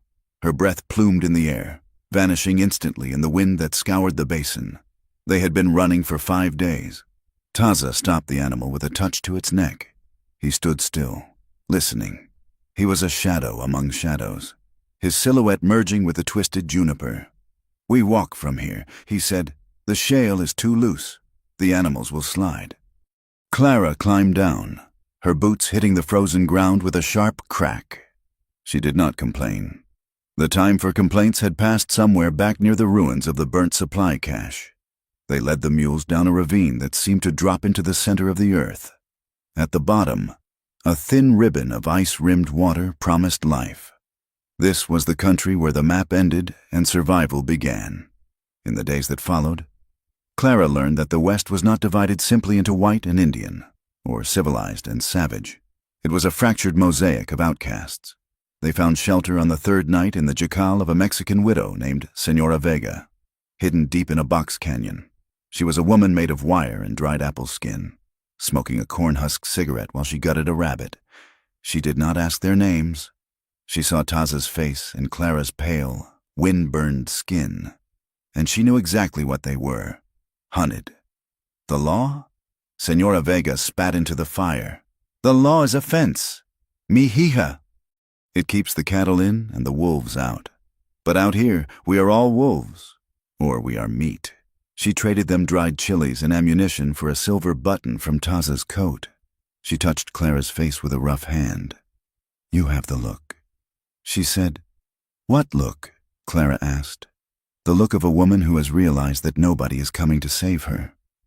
2 days later, crossing a high pass, they stumbled upon a camp tucked into a fissure in the rock. A man leveled a carbine at them before they could speak. He was black, wearing the tattered remains of a cavalry uniform with the yellow stripe ripped from the trousers. "Hold," the man said. His voice was steady. Taza raised his hand slowly. "We are passing through. We have no quarrel with you." The man lowered the gun a fraction. He looked at Taza, then at Clara. He saw the way they stood close to each other. A defensive unit. He laughed, a low, dry sound. "A buffalo soldier without a regiment and an Apache with a white wife," the man said. "We are a parade of dead men walking." His name was Elijah. He had deserted 3 months ago, tired of clearing land for men who wouldn't let him drink in their saloons. He shared his fire, a small, smokeless flame built in a pit, and a piece of hardtack. "They are sweeping the lower valley," Elijah told them. "Crowell's riders. I saw them yesterday. They have a tracker. Not Apache. A white man who treks like a hound." "Why tell us?" Taza asked. Elijah poked the fire. "Because the enemy of my enemy is just another poor devil trying to breathe. You watch the ridges. Scout. They are looking for smoke." The encounters stripped away Clara's old world view. She had been raised to believe in a hierarchy. God, government, father. But here, in the freezing dark, the only hierarchy was who had water and who had a gun. The widow, the deserter, the mission nurse they met later who bandaged Taza's arm without a word of preaching. They were the debris of the frontier, washed up against the rocks, surviving by their own code. They pushed on. The destination was the agency outpost at Fort Bayard. Not to surrender, but to steal. Taza knew that Silas Meeks kept a duplicate ledger there. One he didn't show the inspectors from Washington. They left the mules in a ravine and moved on foot toward the outpost.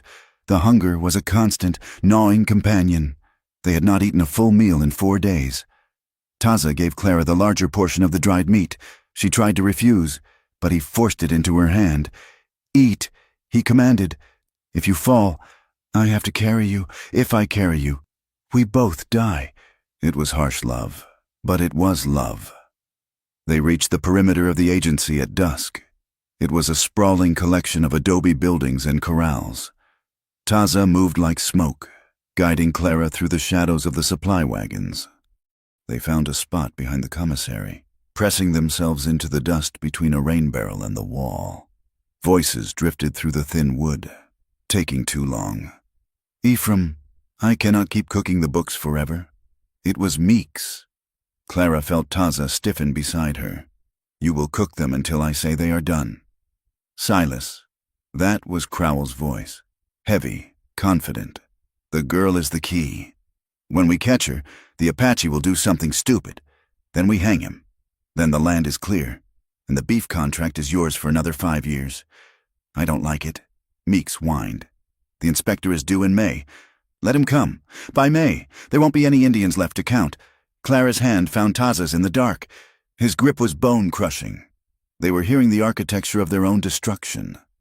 Later, they watched a young clerk, a boy no older than 18 with ink-stained fingers, leave the office.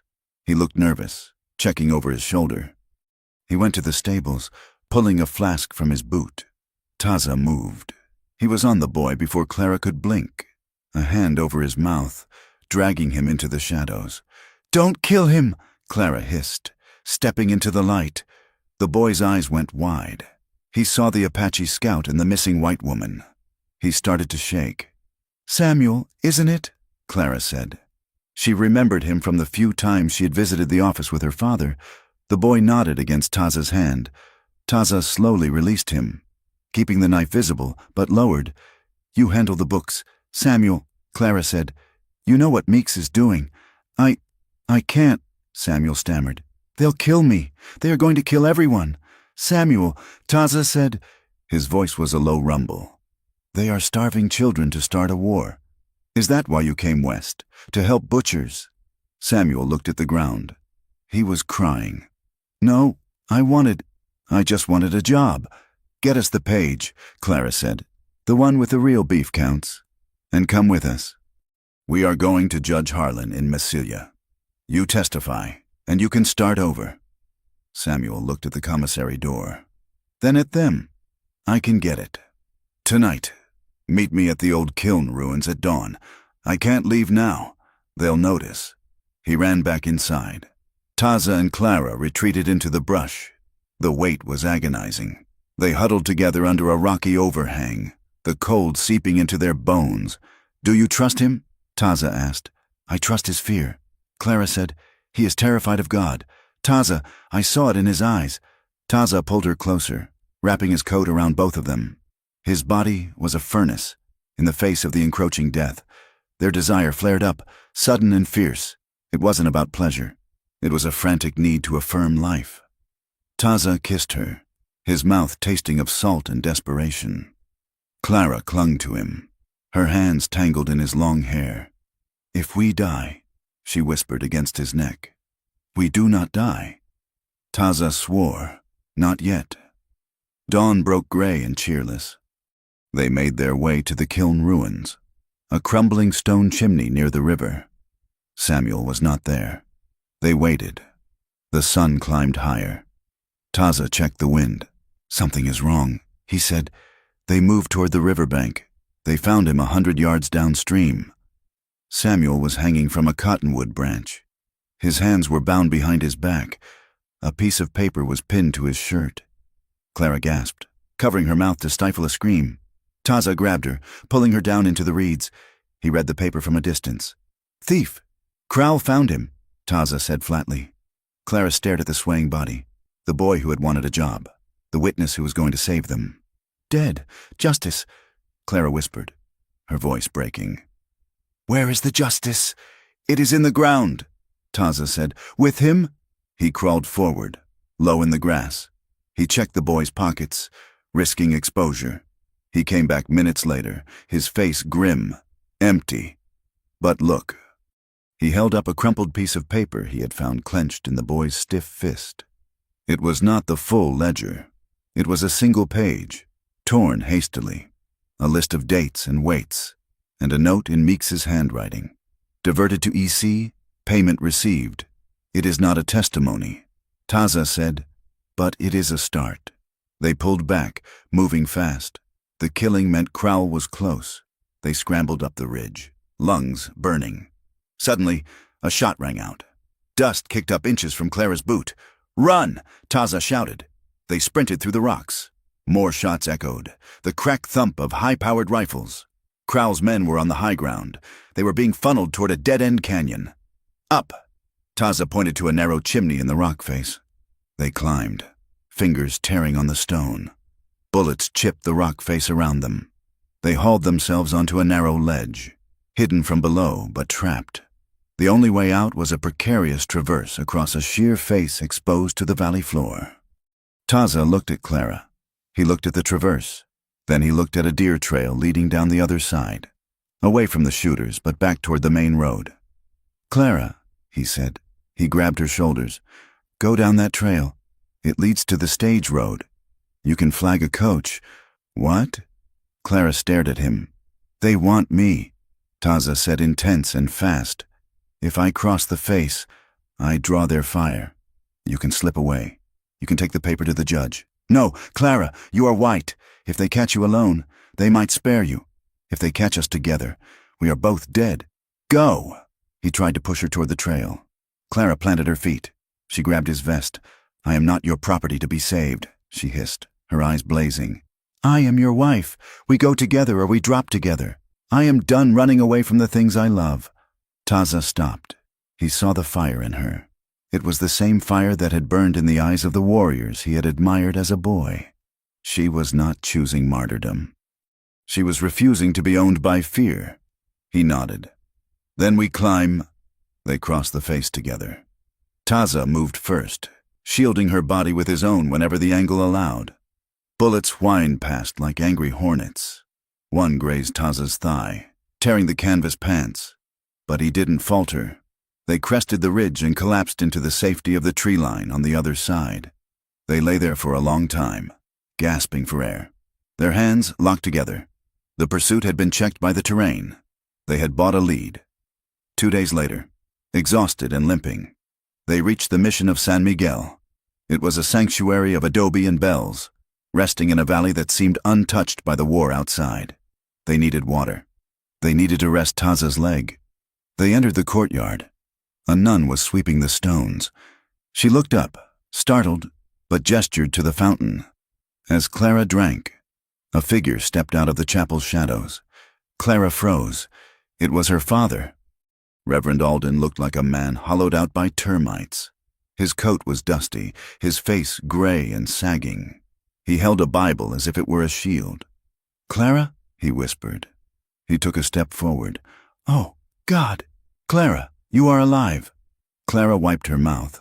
She stood up slowly. She did not go to him. Taza stood beside her, his hand resting on his knife, his eyes scanning the courtyard for a trap. "Crowell told me you were dead," her father said, weeping, or worse. "He brought me here. He said if I prayed, you might come back." "He is here?" Taza asked sharply. "He is coming," the Reverend said. "He is meeting the soldiers here. Clara, please, come with me." He reached out his hands. "I can fix this," the father pleaded. "I spoke to Ephraim.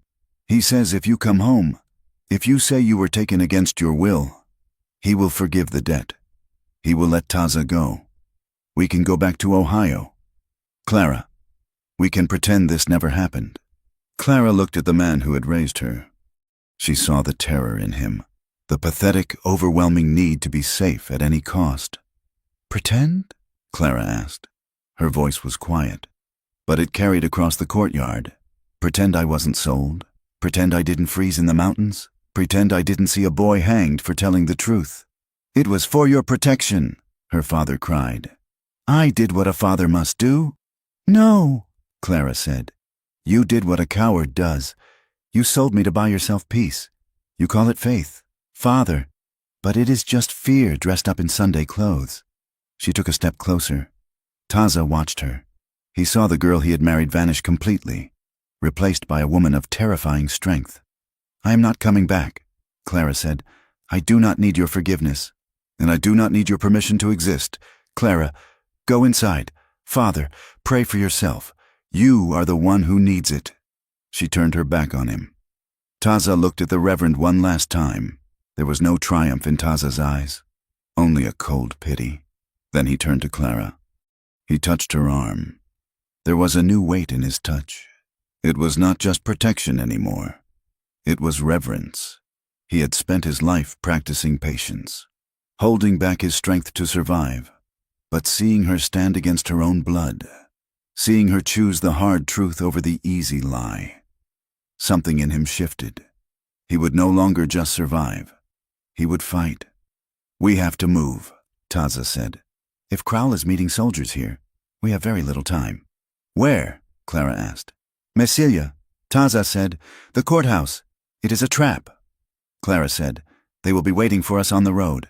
"Yes," Taza said. He checked the load in his rifle. "But it is the only place where the truth can be spoken loud enough to matter." They walked out of the mission gate, leaving the Reverend weeping in the dust. They walked toward the main road, toward the town, toward the lions. They had a single page of numbers, a dead witness, and each other. And for the first time, Taza walked not as a scout guiding others, but as a husband walking beside his wife. Messilia was not a town built for secrets. It was built for commerce and judgment.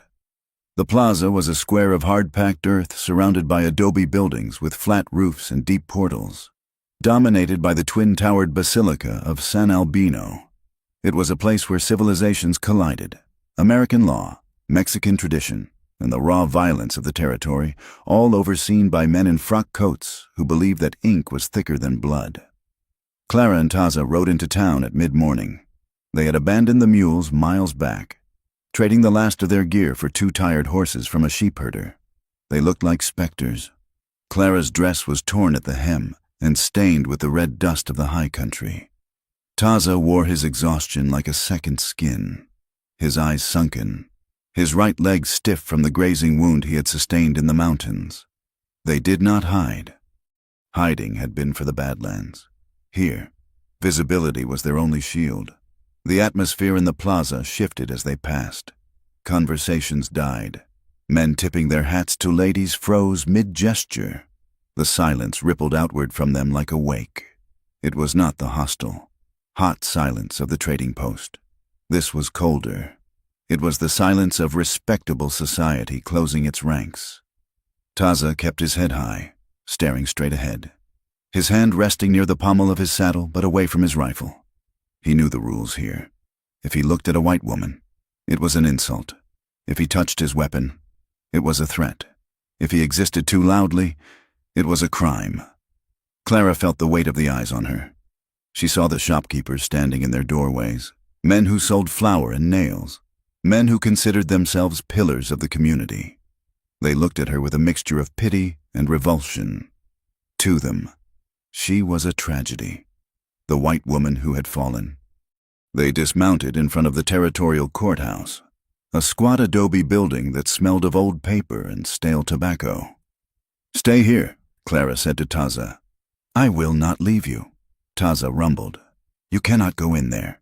Taza, if you walk into that office, they will arrest you for vagrancy or worse before I can open my mouth. Stand by the horses. Be seen, but do not give them a reason." Taza hesitated, then nodded. He took the reins of her horse. "I will be here." Clara smoothed her dress, brushed the dust from her sleeves as best she could, and walked up the steps. Inside, the air was cool and dim. A clerk sat behind the high desk, scratching at a ledger with a steel-nibbed pen. He looked up as Clara approached. He was a young man with pomaded hair and a weak chin. "I need to see Judge Harlan," Clara said. The clerk blinked. He looked her up and down, taking in the travel-worn clothes, the sunburned face, the desperation. "The judge is busy. Madam, it is urgent. I have evidence of corruption at the San Carlos agency. I have evidence of murder," the clerk sighed, putting his pen down. He leaned back, a smirk playing on his lips.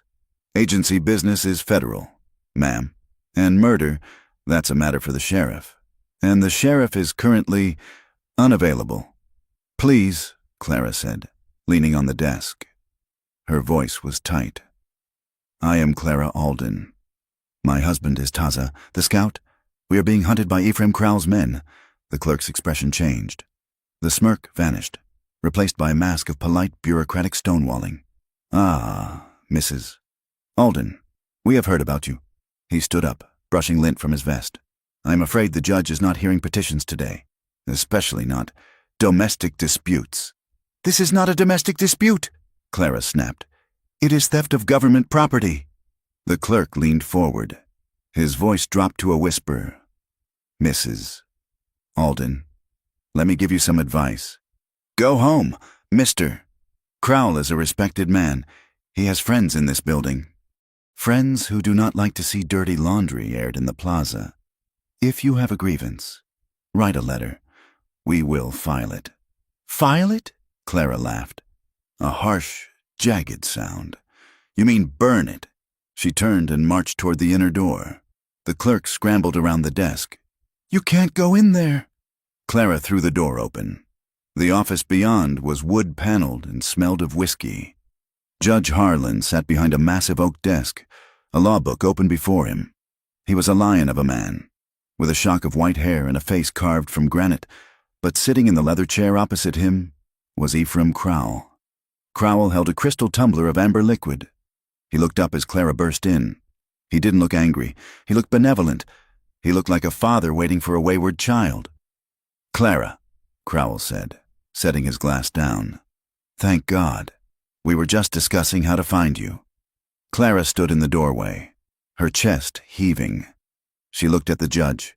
Judge Harlan, I'm here to report a crime. Harlan looked at her over his spectacles. He looked tired. He looked at Crowell, then back at Clara. Come in, Mrs. Alden, the judge said heavily. Close the door. Clara stepped in but left the door wide open. I want witnesses, she said. Crowell stood up. He walked toward her, his hands open, palms up. Clara, you are confused. The heat, the stress. It has been too much for you. Your father's worried sick. He says Taza dragged you into the mountains. He says you are suffering from exhaustion. You are a liar, Clara said. Her voice was steady, cutting through the room. You hired men to burn the food. You hired men to kill the witness. Samuel, Crowell shook his head sadly. See, paranoia. Samuel committed suicide. My dear, the boy was troubled. A thief. We found the evidence on him. You planted it, Clara shouted. Crowell stopped a few feet from her.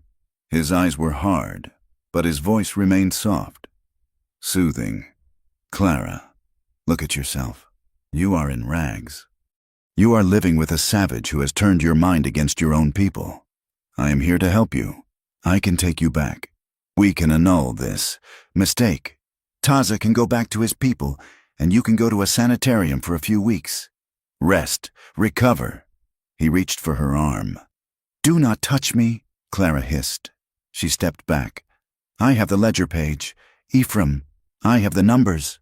Crowell froze. For a split second, the mask slipped. A flash of pure, murderous calculation crossed his face. Then it was gone. A ledger page? Crowell chuckled. Scribbles on scrap paper? No court will accept that against the word of the Indian agent and a man of my standing. Judge Harlan cleared his throat. Mr. Crowell is right. Mrs. Alden. Without a witness. Documentation is just paper. Clara looked at the judge. She saw the defeat in his eyes. He wasn't corrupt, perhaps, but he was practical. He knew who paid for the courthouse roof.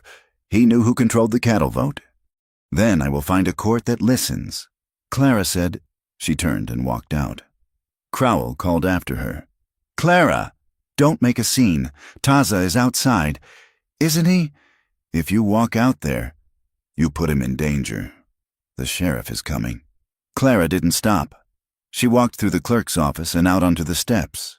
The plaza had changed. A crowd had gathered. It was Sunday, or close enough to it, and people were milling about after Mass.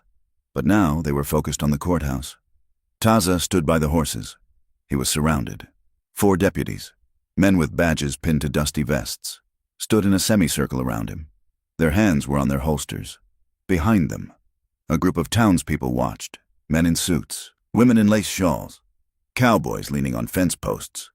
The sheriff, a man named Barton with a belly that strained his buttons and eyes like flint, was speaking to Taza. Vagrancy statute. Boy, you got no business in town unless you're on army business, and I don't see no lieutenant. I am waiting for my wife, Taza said. His voice was calm, but Clara could see the tension in his neck. He was a wire pulled to the breaking point. Your wife? Barton laughed. You mean the white girl you stole? I did not steal her. That ain't what her daddy says. That ain't what Mr. Crowell says. Clara ran down the steps. Sheriff, she shouted. The crowd turned. Clara stood on the bottom step, elevated slightly above them. She looked at the faces. She saw curiosity, judgment, and fear. Leave him alone, Clara said. He has broken no law. Sheriff Barton turned to her, tipping his hat with exaggerated politeness. Mrs. Alden, we're just checking his papers. Seems he's off the reservation without a pass. That makes him a fugitive. He is a youth. Army scout, Clara cried. Was, Barton corrected. Agent Meeks sent a telegram this morning. Says Taza here was relieved of duty for aiding renegades. Says he's wanted for questioning regarding the burning of that supply cache. The lie was so bold, so complete, it took Clara's breath away. They had inverted the truth perfectly. The victims were the criminals. Crowell stepped out onto the porch behind Clara. He stood tall, the benevolent patriarch. It's all right, folks. Crowell's voice boomed across the plaza. Mrs. Alden is safe now. We've got her. The Indian.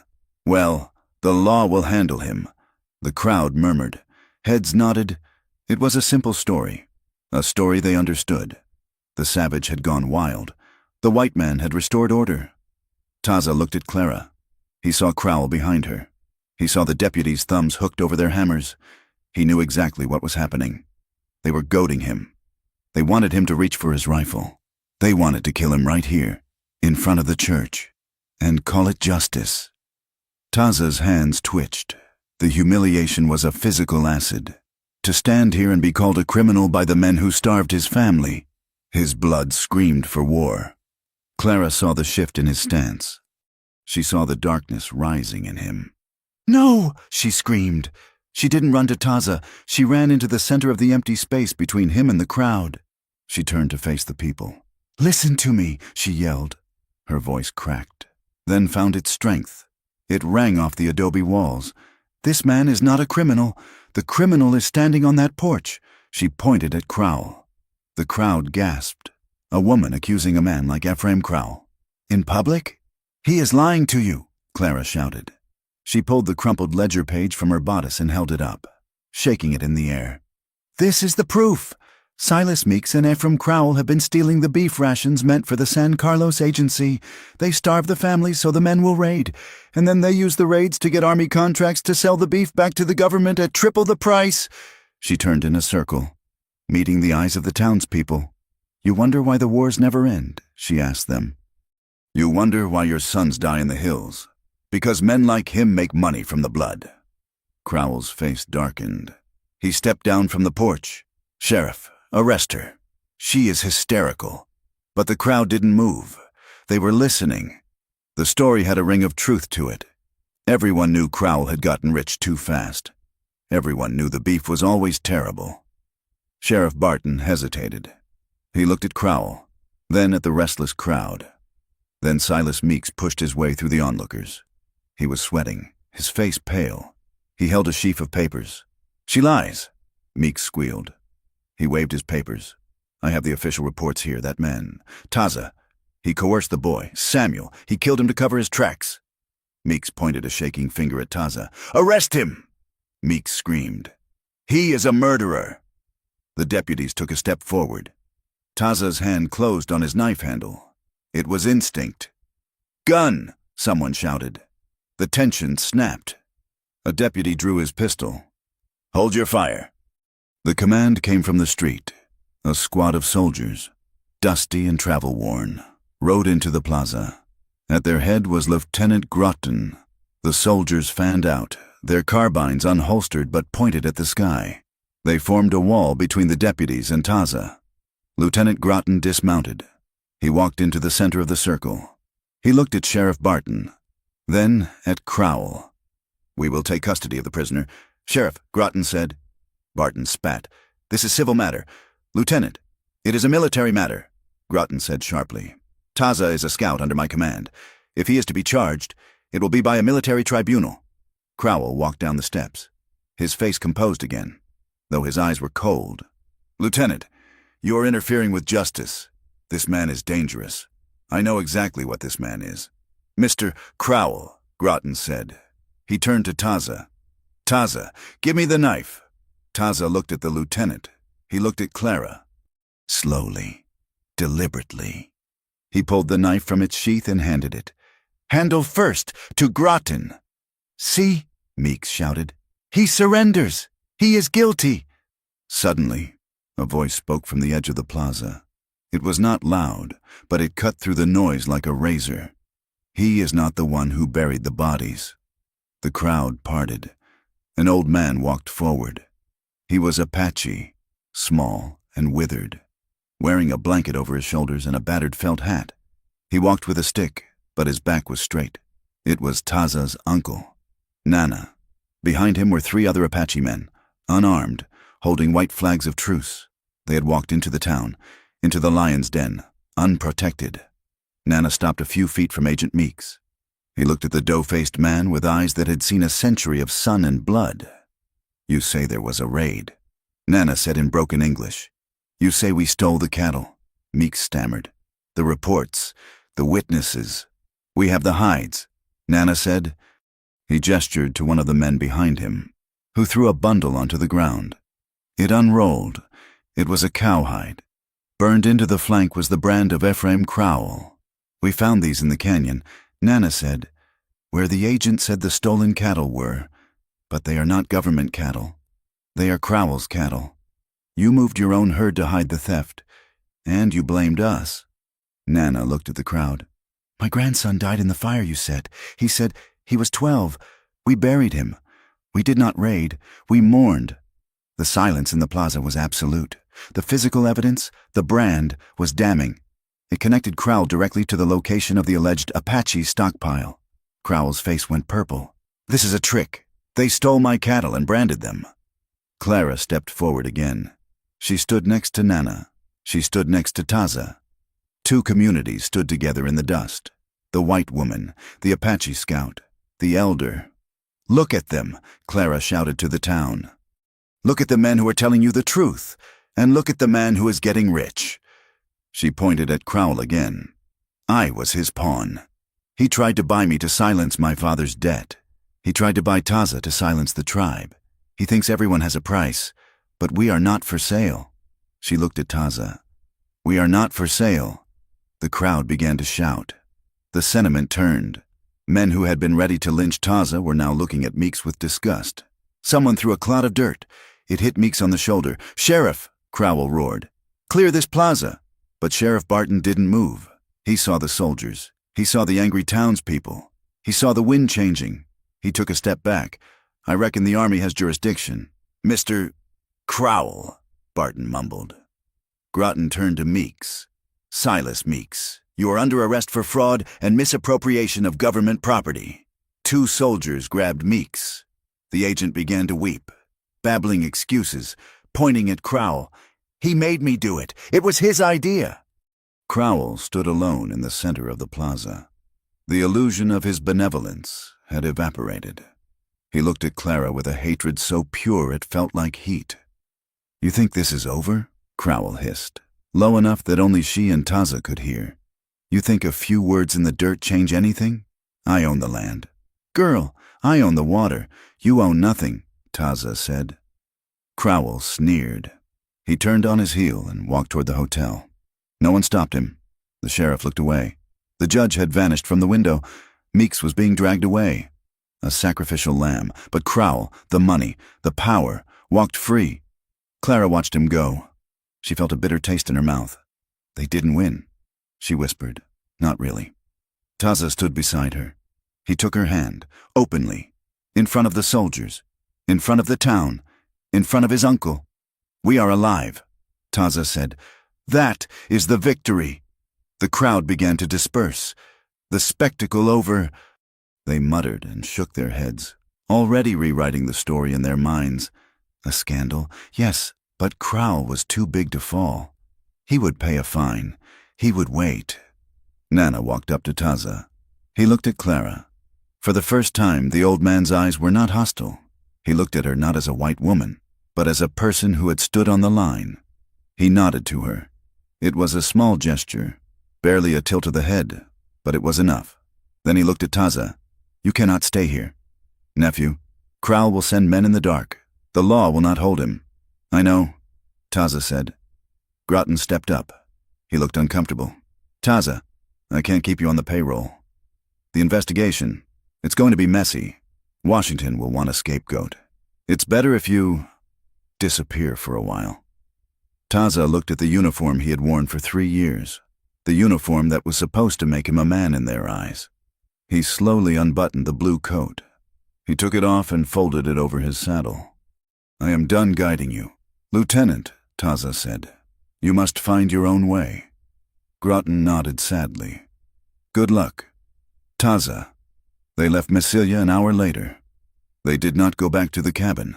The cabin was a trap now, a known point on a map owned by their enemy. They left the garden Clara had planted. They left the bed they had shared. They left the only home they had tried to build. They rode south, toward the border, toward the blue haze of the mountains that marked the edge of the territory. They camped that night in a dry wash, miles from the nearest light. They built a small fire, shielding it with rocks. Clara sat by the flames, wrapping her arms around her knees. She felt hollowed out. The adrenaline of the confrontation had faded, leaving a deep, aching grief. "We lost everything," she said softly. "The land, the house, my father." Taza put wood on the fire. He looked at her across the flames. The firelight danced on his face, softening the sharp angles. "We did not lose," he said. He moved around the fire and sat beside her. He put his arm around her shoulders. She leaned into him. The only solid thing in a shifting world. "We told the truth," Taza said, "in front of men with guns. We stood. But Crowell is free," Clara said bitterly. "He is free to be what he is." Taza said, "A man who eats gold and starves. But we—" He took her face in his hands. His thumbs brushed away the dirt on her cheeks. "We are free to be us." Clara looked at him. She saw the scars on his face, the history in his eyes. She saw the husband who had climbed a mountain wall to save her. She realized then that the West would not give them peace. The land didn't care, the law didn't care, but they had carved a space for themselves, not in the soil, but in the air between them. "Where do we go?" she asked. Taza looked south, toward the stars hanging low over Mexico. "We keep moving," he said.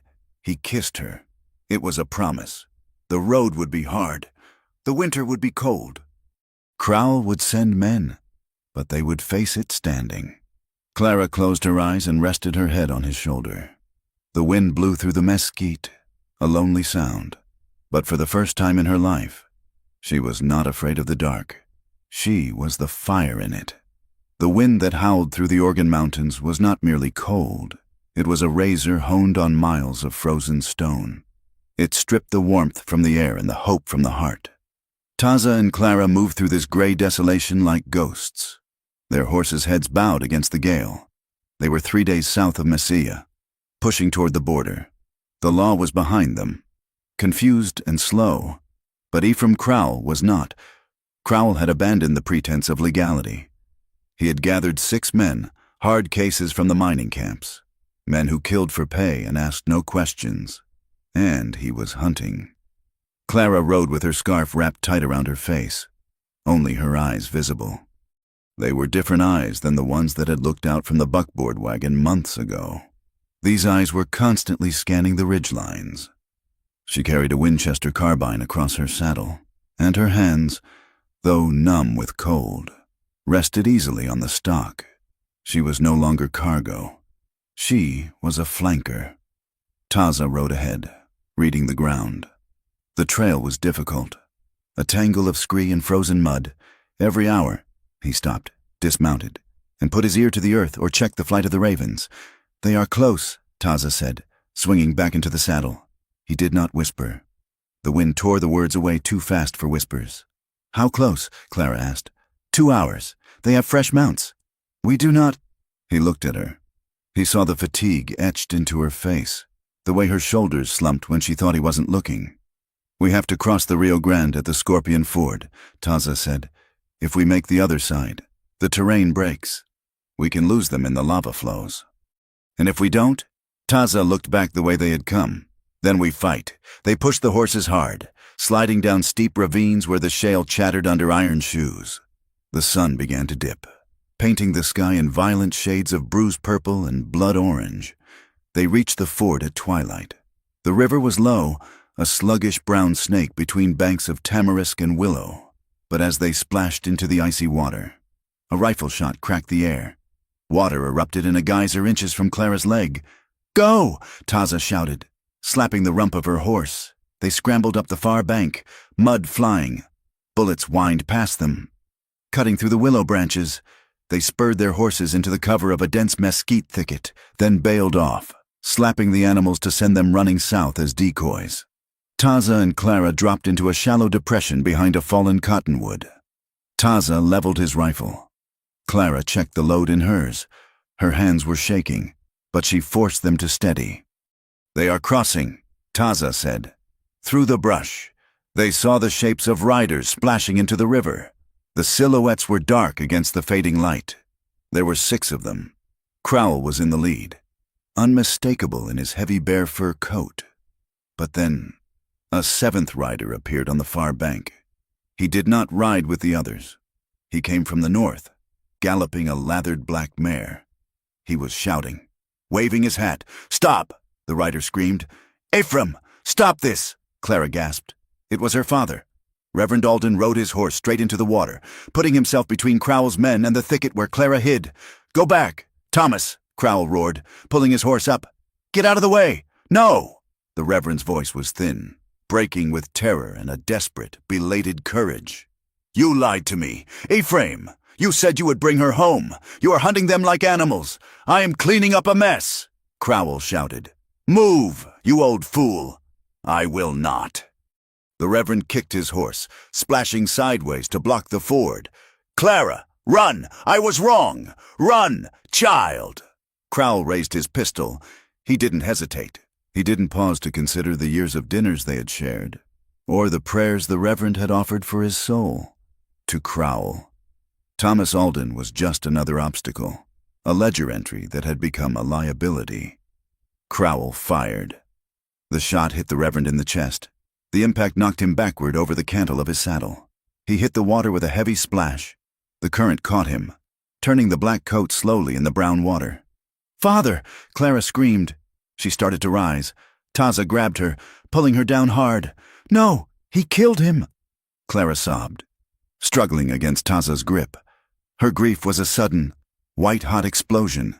"He killed him!" Taza held her, his arm like an iron band. "If you stand, you die. If you die, his death means nothing." He looked at her, his eyes fierce. "Make it mean something. Clara, fight!" Clara went still. She looked at the river, where her father's horse was scrambling up the bank, empty. She looked at Crowell, who was calmly reloading his pistol, signaling his men to advance. The last tether to her old life had just been severed. The man who had sold her had died trying to buy her back. It was a tragic, messy redemption. But it was done. Clara wiped her eyes with the back of her glove. She picked up her rifle. She cycled the lever. "Take the left flank," she said. Her voice was ice. "I have the center." Taza looked at her. He saw the transformation complete. She was not broken. She was forged. He nodded. Taza moved like a shadow, slipping through the mesquite to the left. Clara rested her rifle on the cottonwood log. She took a breath, held it, and aimed. She did not aim for the men. She aimed for the ground in front of Crowell's horse. She fired. The bullet struck a rock, sending a spray of stone fragments into the face of Crowell's mount. The horse reared, screaming, nearly unseating the rancher. "Ambush!" one of the hired guns shouted. Taza opened fire from the flank.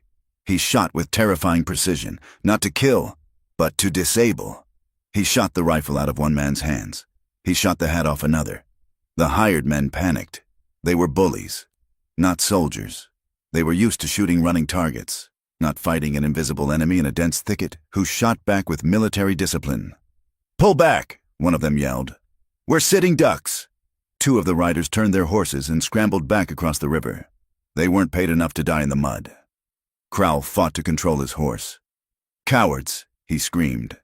"Get back here!" But the momentum had shifted. Clara fired again, hitting the saddle horn of the man next to Crowell. The man yelped and spurred his horse away. Only Crowell remained. He sat in the middle of the ford, water swirling around his boots, his face twisted in a mask of fury. "Come out!" Crowell bellowed at the brush. "Come out and face me, you savage!" Taza stepped out from the mesquite. He stood in the open, 10 yards from the water's edge. He held his rifle loosely in one hand, barrel pointing down. "I am here, Ephraim!" Crowell swung his pistol toward Taza. Clara stood up from behind the log. She leveled her rifle at Crowell's chest. "Drop it," she said. Crowell froze. He looked at Clara, then at Taza. He saw the rifle aimed at his heart. He saw the utter lack of fear in their eyes. "You won't shoot," Crowell sneered. "You're a church girl, and you're just a dog that needs a master." Taza walked toward the water. He walked calmly, his boots sinking into the mud. "I am not a dog," Taza said, "and I am not the monster you tell people I am. If I were, you would already be dead." Crowell's hand tightened on the pistol grip. "Don't do it, Ephraim," Taza said. Crowell fired. The bullet tore through the sleeve of Taza's coat, grazing his arm. Taza didn't flinch. He didn't return fire. He lunged. He covered the distance in 3 strides, splashing into the shallow water. He grabbed Crowell's wrist, twisting it with a bone-breaking force.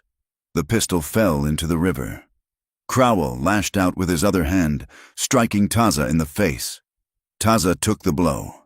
He reached up, grabbed Crowell by the heavy lapels of his bear fur coat, and hauled him out of the saddle. Crowell hit the water hard. He scrambled up, sputtering, reaching for a knife at his belt. Taza kicked the knife away. He grabbed Crowell by the throat and slammed him backward against the muddy bank. "Do it!" Crowell choked, his face purple. "Kill me! Prove you're a killer! Then the army will hunt you down forever!" Taza held him there. His hand was a vice around Crowell's neck. The rage that had been building for months, the anger at the insults, the starvation, the dead boy, the burning hatred, surged in Taza's blood. It would be so easy. A squeeze, a snap. Silence. Clara watched. She lowered her rifle. She did not scream for him to stop. She let him choose. Taza looked down at the man who had tormented them. He saw the fear in Crowell's eyes. He saw the pathetic small soul hidden behind the money and the bluster. Taza loosened his grip. "No," Taza said. He stepped back, leaving Crowell gasping in the mud. "I will not be your excuse," Taza said. "I will not give your friends a reason to kill my kin. You live, Ephraim. You live knowing that an Apache had your life in his hands and gave it back to you." Crowell coughed, dragging himself up on his elbows. "You think this saves you? I will send more men. I will burn every acre." "Look," Clara said. She pointed to the road on the far bank. A stagecoach had stopped. The driver was standing on the box, a shotgun in his hand. 2 passengers, men in suits, were leaning out the window, and behind the coach, a patrol of 4 cavalry soldiers, attracted by the gunfire, had reined in. They had seen it all. They had seen the Reverend shot. They had seen Crowell fire first. They had seen the Apache spare the white man's life. Crowell looked over his shoulder. He saw the witnesses. He saw the soldiers watching him with cold suspicion. The narrative he had carefully constructed, the savage Indian, the helpless girl, had just been dismantled in the open light of day. He wasn't a hero protecting the frontier. He was a murderer in a riverbed. Crowell slumped back into the mud. He was finished, not dead, but stripped. The law might not hang him. Money could still buy lawyers, but his power was broken. He could no longer hide. Taza turned his back on him. He walked up the bank to Clara. He looked at his arm, where the blood was staining the sleeve. "It is a scratch," he said. Clara reached out and touched his face. There was a new bruise forming where Crowell had struck him. "You didn't kill him," she whispered. "No," Taza said. He looked at her, his eyes clear and dark. "I killed the lie." They walked to where their horses were waiting. They did not look back at the river, where the soldiers were now riding down to arrest Crowell and retrieve the body of the Reverend. They did not wait for thanks or apologies. They mounted up. "Where now?" Clara asked. Taza pointed south. The mountains rose in jagged purple teeth against the dying light. Beyond them lay Mexico. Beyond that, a world that didn't know their names. They rode. The night came down hard, cold and vast. The stars appeared, sharp points of ice in a black sky.